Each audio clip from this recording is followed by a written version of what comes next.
So, do you want to launch a business, but you're unsure if it'll work? Will people actually pay you for what you know? Well, in today's episode, I'm going to share with you three critical questions you must ask before you start that business. Let's get started.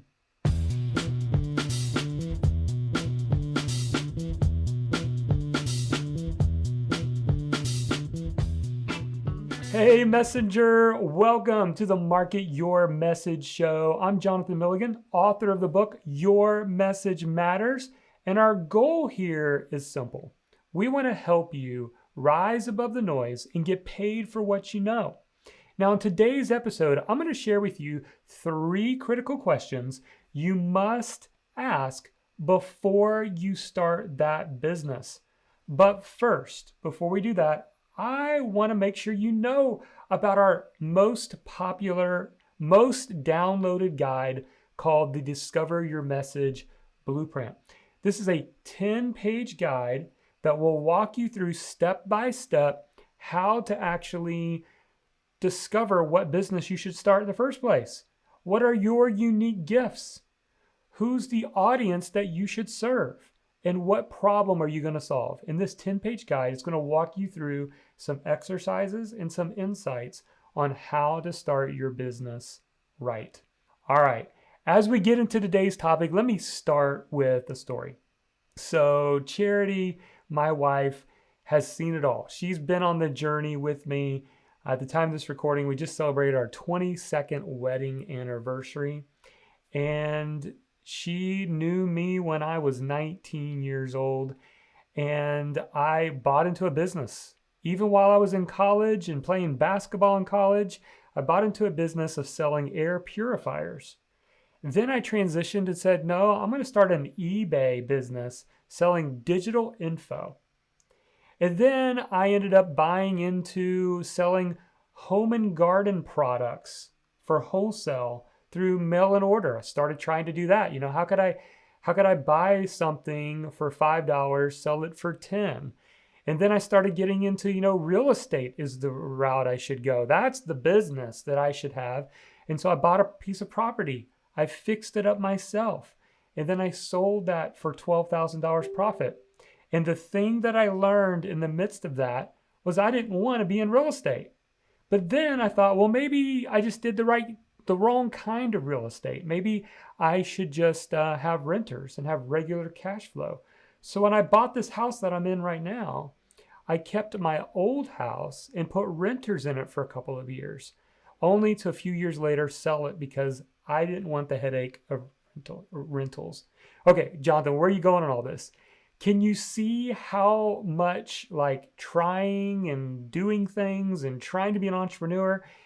But I didn't know these three critical questions that I'm going to give you today that would have saved me so much time, energy, and effort, because I would have looked at things like, well, how do I show up best?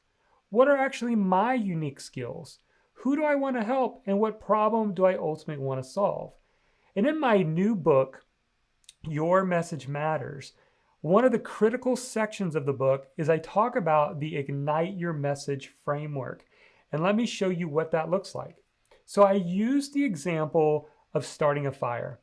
In order to start a fire, three elements must exist. You have to have oxygen, heat, and fuel. If you're missing any one of those, you cannot start a fire. They all three must exist. And the same is true when starting your own online business. There are three elements that must exist. First of all, your purpose. That's the heat. That's the heat that you bring. It's your core gifts. It's your skills and abilities that you bring to the world. Second, it's oxygen. What is that? That's passion. Passion is what breathes the oxygen into your business. And you are figuring out, what problem do you want to solve? What problem are you passionate about solving? And number three is people. That's the fuel. What the fuel that you can pour onto the fire of your online business is defining and understanding who you want to help, who you most want to serve. So let's look at each of these in more detail. First of all, number one is purpose. What's your unique gift? You see, I would have saved myself many years and many headaches and many dollars, quite frankly, if I would have looked inward first. You see, I had this idea that my calling or my dream job or my dream business was like out there somewhere. I just had to try enough things in order to find it. And what I discovered was that's not how it works. You don't find your purpose, you uncover it. There's a great book that I refer to often because it was pivotal in my life back in the mid-30s. And that was an old, out-of-date book now called Acres of Diamonds. And Acres of Diamonds was a commencement speech by the founder of Temple University, Russell Cornwell. And in that speech to graduates, he gave a talk about an African farmer who so much wanted wealth in life that he sold his land to go out, spend his life's earnings trying to discover diamonds. And he was so obsessed with being rich and finding his wealth that he ended up broke and committed suicide. And lo and behold, guess what happened? The very farm that he sold, the farmer he sold it to, was once walking upon the land, walking across one of the creek beds, and noticed something shining in the river. What was it? It was diamonds. And what he discovered was that the field that he purchased was filled with diamonds. What's the lesson for us? Here's the lesson. Your purpose is right under your nose. Maybe you've been searching for it for a lifetime. What's my calling? What's my thing? What's that dream job, that dream thing? I got to go out there. I got to find my purpose out there somewhere. You don't find your purpose, you uncover it. And you uncover it by looking inside yourself. How has God made you?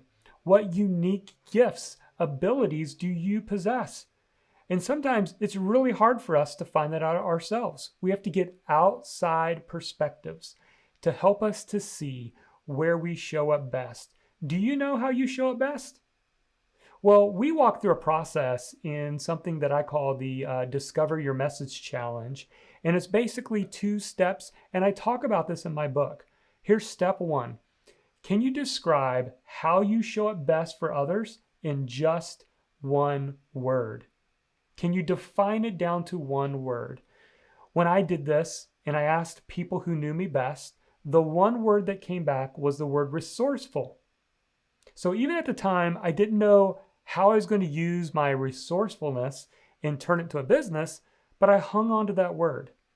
Then over the course of the last few years, working with thousands upon thousands of speakers, writers, coaches, what I started to figure out was that there were 4 primary influencer types: writer, speaker, teacher, and coach.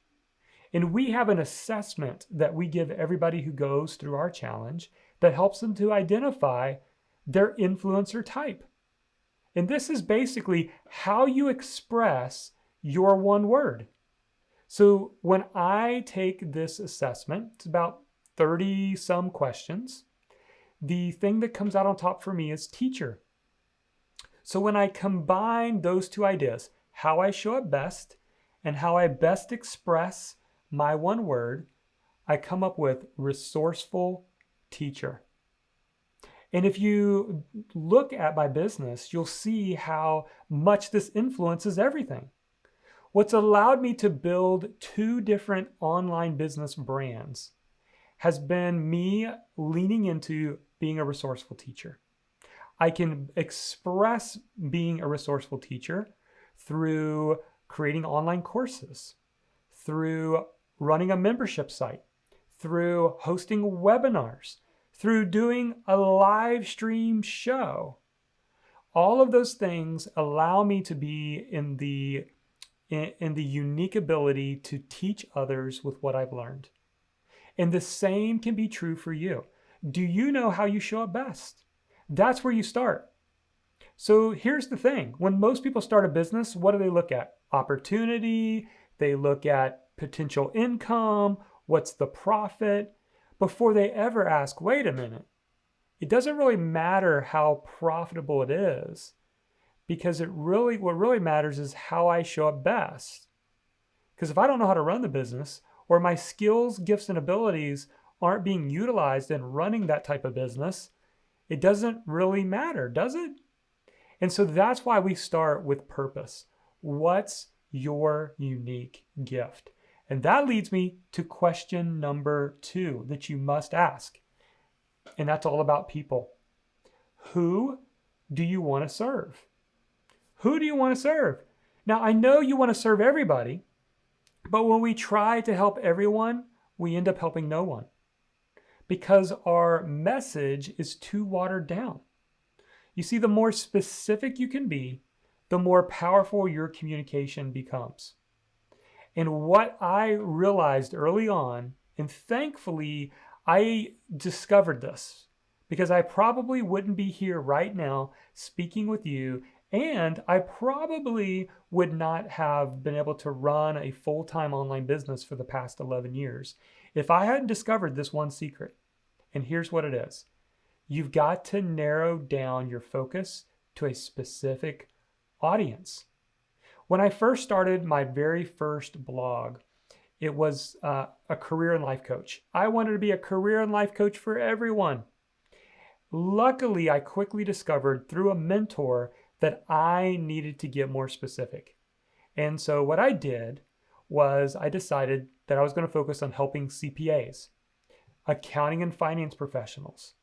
And that helped me to narrow it down and make my communication become that much more powerful. So how do you do that? Well, one of the exercises that I like to guide people through is something called the egoic labels exercise. Now, the word egoic is a weird word, right? Egoic. Do you hear a word in that word that maybe makes some sense? It's the word ego, right? Because egoic labels are not bad labels. They're good labels.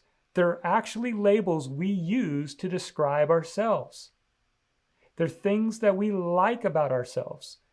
So let me give you an example. Whenever I'm teaching this, there's basically 5 types of egoic labels. First, vocational. That's things like author. I'm an author. I'm a blogger. I'm a speaker. And by the way, a good way to identify an egoic label is the sentence usually starts with I am. You're going to see that in all these examples. I'm an author. I'm a blogger. I'm a speaker. I'm a doctor. I'm a lawyer, right? I'm an entrepreneur. So there's vocation. Number 2, there's ownership egoic labels. This is things like I'm a proud Mac owner. I'm a PC owner. I'm a dog owner. I'm a cat owner. It's in ownership. Then there's identity labels, egoic labels. These are things like I'm a single mom. I'm a working mom, right? And then there's religious egoic labels. I'm Baptist. I'm Jewish. I'm Catholic. And then finally, number 5 in the egoic labels is hobbies. This is the one we probably most understand and recognize. These are things like I'm a runner, I'm a hunter, I'm a golfer, I'm a skier, right? And so if you think about using my first online business as an example, that's why I latched on to CPAs. It helped me to focus down, even though I was not a CPA, nor was I an accounting professional at all. It was my desire to focus my message in on a specific audience. So I knew I was a resourceful teacher and I wanted to help CPAs, but there's still one piece missing. And that leads me to number 3. And that's the passion question. What problem do you want to solve?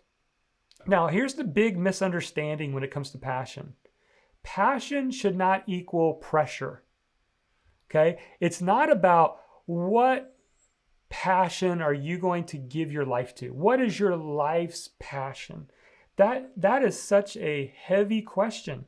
And that's a question, quite frankly, that gets asked a lot to college students. What are you going to be when you grow up? What career are you going to pursue? What's your life's calling? What's your life's passion? That is so heavy. I don't know if any of us actually ever know that question, the answer to that question. Instead, here's the question that I want you to think about. Think about passions as solving problems. So here's the question. This is the magical question. What problem are you passionate about solving for the next 2 to 5 years? Listen, your passions are going to change. They're going to change over your course of your life. You'll probably end up having 5 or even 10 different passions over the course of your life. And that's okay. Because one of the things that I like to teach is that your purpose and your passion are different. Your passions change, but your purpose remains.